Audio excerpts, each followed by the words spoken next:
Hello, my lovely sunshiners. I wanted to talk to you a little bit today about rewriting your story and how you can change the narrative for a brighter future.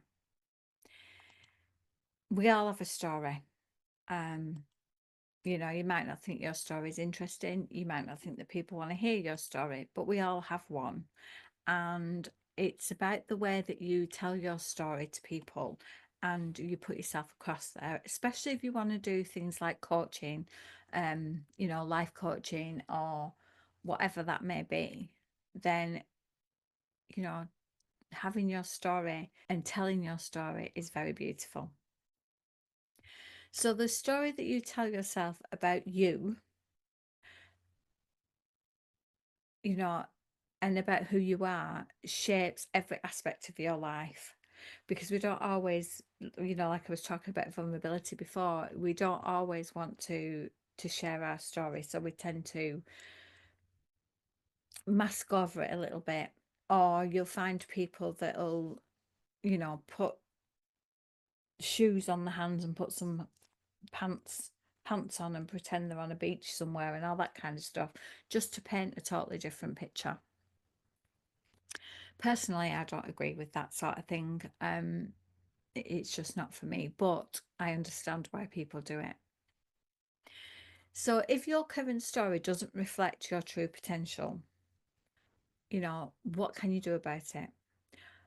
What if you've been carrying around a narrative filled with self-doubts, filled with fears, filled with limitations?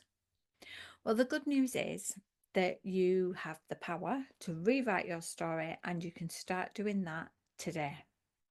You can get your piece of paper, you can do some brainstorming, and you can rewrite that story today.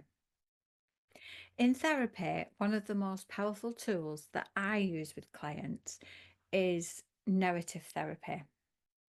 And this is an approach that encourages people to examine their stories that they've been telling themselves.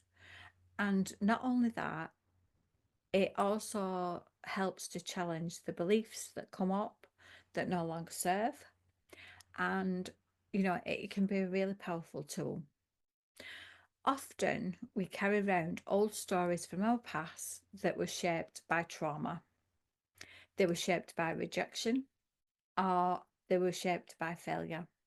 And these stories can create a sense of being stuck, or they can create a sense of not being able to move forward. But when we change the narrative of our story, we open the door to a whole new world of possibilities. And by reframing your past experiences and also seeing them more as opportunities for growth, you can shift your focus from what went wrong to what you've learned and also how you've grown, and you can use it as your superpower, which is something I talk about quite a lot. So instead of you telling yourself, I'll never be successful, try saying, I have the power to create my own success and I'm learning every single day. That is so much more powerful than, you know, what you could say to yourself. Now, rewriting your story is a continuous process, and working on it every day it's good. And it helps you to write a new chapter, and you'll find yourself stepping into that version of you that's more aligned with your true potential. Think about archetypes. You could use that quite a lot in what you're doing. So take control of your narrative and watch how your life begins to shift towards a brighter future. And if you really want help to rewrite your story, or you're stuck in what feels like a bog that you've been stuck in forever, then please get in touch and I will help you to rewrite that story and rewrite your narrative for a bright future. So, see you all again soon. Bye for now.